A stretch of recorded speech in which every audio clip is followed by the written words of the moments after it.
ॐ शान्तस्वरूपं करुणाकरं तं सन्तापहरं भजतां नराणां तुङ्गातीरे निवासं दयाळुं श्रीराघवेन्द्रं शरणं प्रपद्ये. ಅಧಿಕ ಮಾಸ ಅಂದರೆ ತುಂಬ ಶ್ರೇಷ್ಠವಾದಂತಹ ಮಾಸ. ಎಲ್ಲ ಮಾಸಗಳಿಗೂ ಸಿಗದಂತಹ ಪ್ರಾಶಸ್ತ್ಯವನ್ನು ದೇವತೆಗಳು ಅಧಿಕ ಮಾಸಕ್ಕೆ ಕೊಟ್ಟಿರ್ತಾರಂತೆ. ಹಾಗಾಗಿ ಈ ಮಾಸದಲ್ಲಿ ನಾವು ಏನೇ ಮಾಡಿದ್ರೂ ಅದು ಹೆಚ್ಚಿನದಾದಂತಹ ಫಲವನ್ನು ನೀಡುತ್ತೆ. ಅದು ಒಳ್ಳೆಯದಾಗಲಿ ಕೆಟ್ಟದ್ದಾಗಲಿ ಹೆಚ್ಚಿನ ಫಲವನ್ನು ನೀಡುವಂತಹ ಮಾಸ ಈ ಅಧಿಕ ಮಾಸವಾಗಿರುತ್ತೆ. ಅಧಿಕ ಮಾಸದಲ್ಲಿ ಮದುವೆ, ಮುಂಜಿ, ಗೃಹ ಪ್ರವೇಶ ಇದೆಲ್ಲ ಕೆಲವೊಂದು ಕಡೆ ಮಾಡ್ತಾರೆ, ಕೆಲವೊಂದು ಕಡೆ ಮಾಡೋದಿಲ್ಲ. ಆದರೆ ಈ ಮಾಸದಲ್ಲಿ ಈ ಶುಭ ಕಾರ್ಯ ಮಾಡಬಾರ್ದು ಅಂತ ಬಾಯಿಂದ ಬಾಯಿಗೆ ಬಂದಿರುವಂತಹ ಒಂದು ಪದ್ಧತಿ ಆಗಿರುತ್ತೆ. ಹಾಗಾಗಿ ಎಲ್ಲರೂ ಏನು ಅಂದ್ಕೊಂಡಿರ್ತಾರೆ ಅಂದರೆ ಅಧಿಕ ಮಾಸ ಒಳ್ಳೆಯದಲ್ಲ ಅಂತ ಅಂದ್ಕೊಂಡಿರ್ತಾರೆ. ಅದು ತಪ್ಪು. ಅಧಿಕ ಮಾಸ ಅಂದರೆ ಅತ್ಯಂತ ಶ್ರೇಷ್ಠ ಮಾಸ. ವಿಷ್ಣುವಿನಿಂದ ಪುರುಷೋತ್ತಮ ಮಾಸ ಅಂತ ಕರೆಯಲ್ಪಟ್ಟಿರುವಂತಹ ಮಾಸ ಇದಾಗಿರುತ್ತೆ. ಯಾವ ಮಾಸಗಳಿಗೂ ಸಿಗದೇ ಇರುವಂತಹ ಪ್ರಾಶಸ್ತ್ಯವನ್ನು ಭಗವಂತನೇ ಈ ಮಾಸಕ್ಕೆ ನೀಡಿದ್ದಂತೆ. ಹಾಗಾಗಿ ಈ ಮಾಸದಲ್ಲಿ ಯಾವ ಕೆಲಸಗಳನ್ನು ಮಾಡಬೇಕು ಮಾಡಬಾರ್ದು ಅನ್ನೋದನ್ನು ವಿಚಾರ ಮಾಡಿ ಮಾಡಬೇಕು. ಒಳ್ಳೆಯ ಕಾರ್ಯಗಳನ್ನು, ಒಳ್ಳೆಯ ವಿಚಾರಗಳನ್ನು ಮಾತ್ರ ಈ ಮಾಸದಲ್ಲಿ ನಾವು ತರಬೇಕು. ಈ ಅಧಿಕ ಮಾಸವು ಪ್ರತಿ ವರ್ಷ ಬರೋದಿಲ್ಲ. ಇದು 3 ವರ್ಷಕ್ಕೊಮ್ಮೆ ಬರುವಂತಹ ಅತ್ಯಂತ ಶ್ರೇಷ್ಠತೆಯನ್ನು ಹೊಂದಿರುವಂತಹ ಮಾಸವಾಗಿರುತ್ತೆ. ಹಾಗಾಗಿ ಈ ಮಾಸದಲ್ಲಿ ಬರುವಂತಹ 4 ಗುರುವಾರ ಗುರುರಾಯರ ಅಥವಾ ಶ್ರೀಧರ ಸ್ವಾಮಿಗಳ ಅಥವಾ ದತ್ತಾತ್ರೇಯರ ಆರಾಧನೆಯನ್ನು ಮಾಡಲೇಬೇಕು. ಇದರಿಂದ ಗುರುದೋಷ, ಗುರುವಿನ ಅನುಗ್ರಹ ಎಲ್ಲವೂ ಸರಿದೂಗುತ್ತೆ. ನಮ್ಮ ಮೇಲೆ ಗುರುವಿನ ಸಮಗ್ರ ದೃಷ್ಟಿ ಬಿದ್ದು ನಮ್ಮ ಕೆಲಸ ಕಾರ್ಯಗಳಲ್ಲಿ ಜಯ ಲಭಿಸುತ್ತೆ ಅಂತ ಹೇಳಬಹುದು. ಇಂತಹ ಧಾರ್ಮಿಕ ಮಾಹಿತಿಗಳಿಗಾಗಿ, ಮಂತ್ರಗಳಿಗಾಗಿ ನನ್ನ ಚಾನಲ್ನ ಫಾಲೋ ಮಾಡೋದನ್ನು ಮರಿಬೇಡಿ. ಸಬ್ಸ್ಕ್ರೈಬ್ ಮಾಡ್ಕೊಂಡಿಲ್ಲ ಅಂದರೆ ದಯವಿಟ್ಟು ಸಬ್ಸ್ಕ್ರೈಬ್ ಮಾಡಿಕೊಂಡು ವಿಡಿಯೋನ ನೋಡಿ, ಆಯಿತಾ? ಈಗ ತಡ ಮಾಡದೆ ಮಂತ್ರದ ಪಾರಾಯಣವನ್ನು ಶುರು ಮಾಡೋಣ. ರಾಯರ ಕೃಪೆಗೆ ನಾವು ಕೂಡ ಭಾಗಿಯಾಗೋಣ. ರಾಯರ ಸನ್ನಿಧಿಗೆ ಹೋಗೋದಕ್ಕೆ ಸಾಧ್ಯವಾಗದಿದ್ದರೂ ಈ ಭಕ್ತಿಪೂರ್ವಕ ರಾಯರಿಗೆ ಮಾಡುವ ನಮನವು ರಾಯರು ನಮ್ಮ ಮೇಲೆ ಇಡುವಂತಹ ಪ್ರೀತಿಗೆ ಒಂದು ಸೆಲೆಯಾಗುತ್ತೆ. ಹಾಗಾಗಿ ತಡ ಮಾಡದೆ ಈಗ ಶುರು ಮಾಡೋಣ.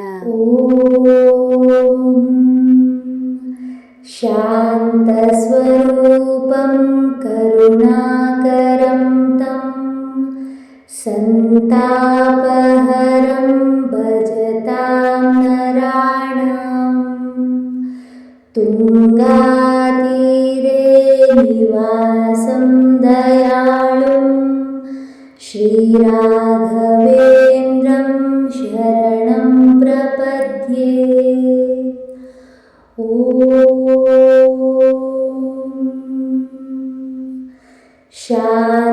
ಶಾಂತಸ್ವರೂಪಂ ಕರುಣಾಕರಂ तं ಸಂತಾಪಹರಂ ಭಜತಾಂ ನರಾಣಾಂ ತುಂಗಾತೀರೆ ನಿವಾಸಂ ದಯಾಳುಂ ಶ್ರೀರಾಘವೇಂದ್ರಂ ಶರಣಂ ಪ್ರಪದ್ಯೆ.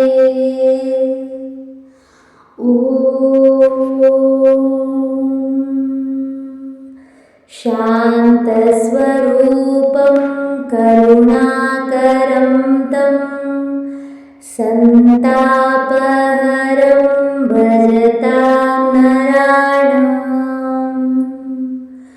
ತುಂಗಾತೀರೆ ನಿವಾಸಂ ದಯಾಳುಂ ಶ್ರೀರಾಘವೇಂದ್ರಂ ಶರಣಂ ಪ್ರಪದ್ಯೆ.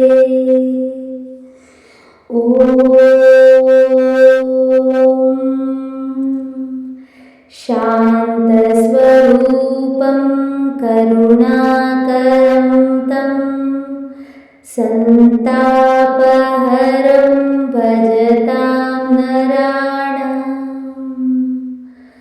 तुङ्गातीरे निवासं दयाळुं श्रीराघवेन्द्रं शरणं प्रपद्ये। ॐ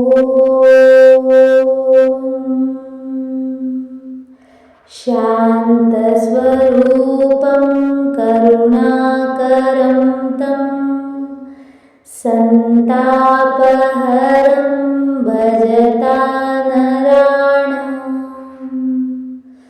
तुङ्गातीरे निवासं दयाळुं श्रीराघवेन्द्रं शरणं प्रपद्ये। ॐ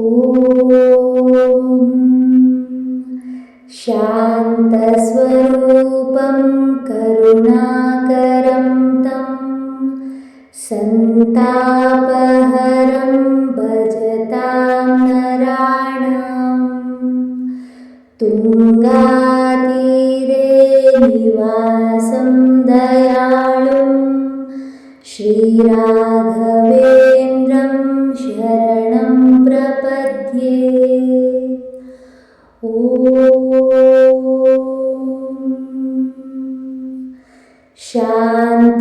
शान्तस्वरूपं करुणाकरं तं सन्तापहरं भजतां नराणाम् तुङ्गातीरे निवासं दयाळुं श्रीराघवेन्द्रं शरणं प्रपद्ये। ॐ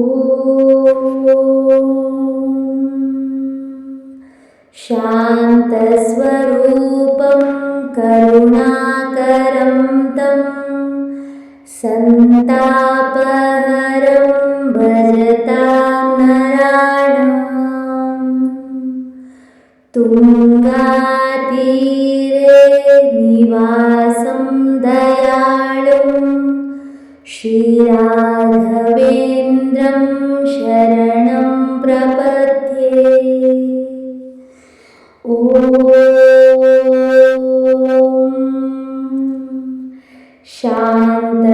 शान्तस्वरूपं करुणाकरं तं सन्तापहरं भजतां नराणाम् तुङ्गातीरे निवासं दयाळुं श्रीराघवेन्द्रं शरणं प्रपद्ये। ॐ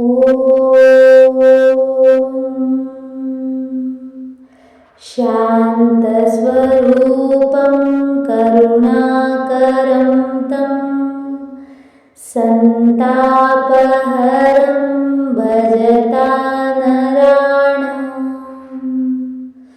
तुङ्गातीरे निवासं दयाळुं श्रीराघवेन्द्रं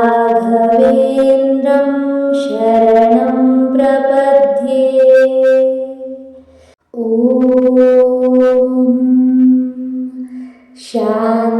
शान्तस्वरूपं करुणाकरं तं सन्तापहरं भजतां नराणाम् तुङ्गातीरे निवासं दयाळुं श्रीराघवेन्द्रं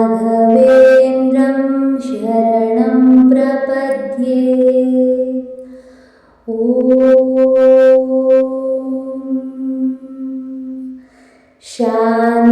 शान्तस्वरूपं करुणाकरं तं सन्तापहरं भजतां नराणाम् तुङ्गातीरे निवासं दयाळुं श्रीराघवेन्द्रं शरणं प्रपद्ये। ॐ शान्तस्वरूपं करुणाकरं तं सन्तापहरं भजतां नराणाम् तुङ्गातीरे निवासं दयाळुं श्रीराघवेन्द्रं शरणं प्रपद्ये। ॐ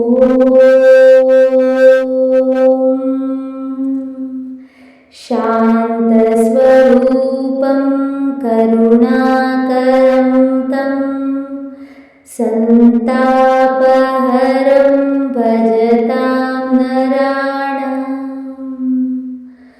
तुङ्गातीरे निवासं दयाळुं श्रीराघवेन्द्रं शरणं प्रपद्ये। ॐ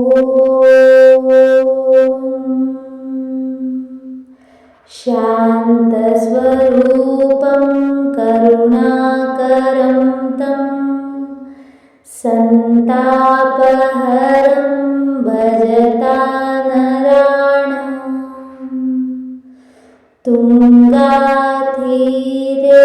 निवासं दयाळुं श्रीराघवेन्द्रं शरणं प्रपद्ये। ॐ शान्तस्वरूपं करुणाकरं तं सन्तापहरं भजतां नराणाम् तुङ्गातीरे निवासं दयाळुं श्रीराघवेन्द्रं शरणं प्रपद्ये। ॐ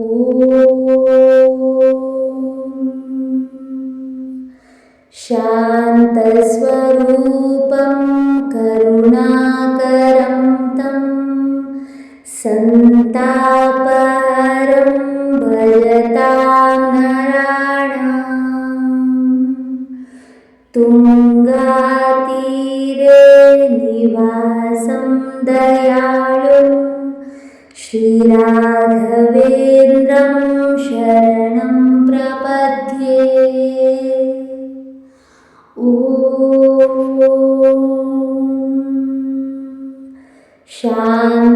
शान्तस्वरूपं करुणाकरं तं सन्तापहरं भजतां नराणाम् तुङ्गातीरे निवासं दयाळुं श्रीराघवेन्द्रं शरणं प्रपद्ये। ॐ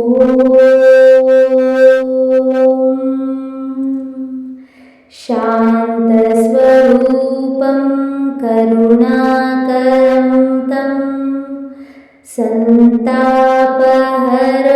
भजतां नराणाम् तुङ्गातीरे निवासं दयाळुं श्रीराघवेन्द्रं शरणं प्रपद्ये। ॐ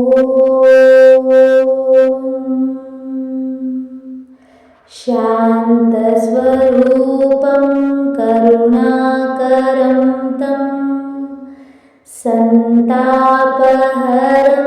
भजतां नराणाम्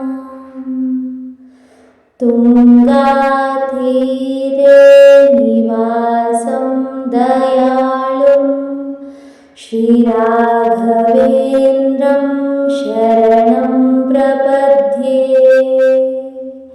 ॐ शान्तस्वरूपं करुणाकरं तं सन्तापहरं भजतां नराणाम् तुङ्गातीरे निवासं दयालुं श्रीराघवेन्द्रं शरणं प्रपद्ये। ॐ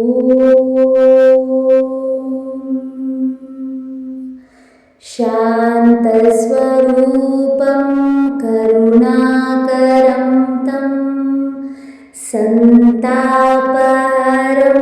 भजतां नराणाम्। तुङ्गातीरे निवासं दयालुं श्रीराघवेन्द्रं शरणं प्रपद्ये। ॐ शान्तस्वरूपं करुणाकरं तं सन्तापहरं भजतां नराणाम्।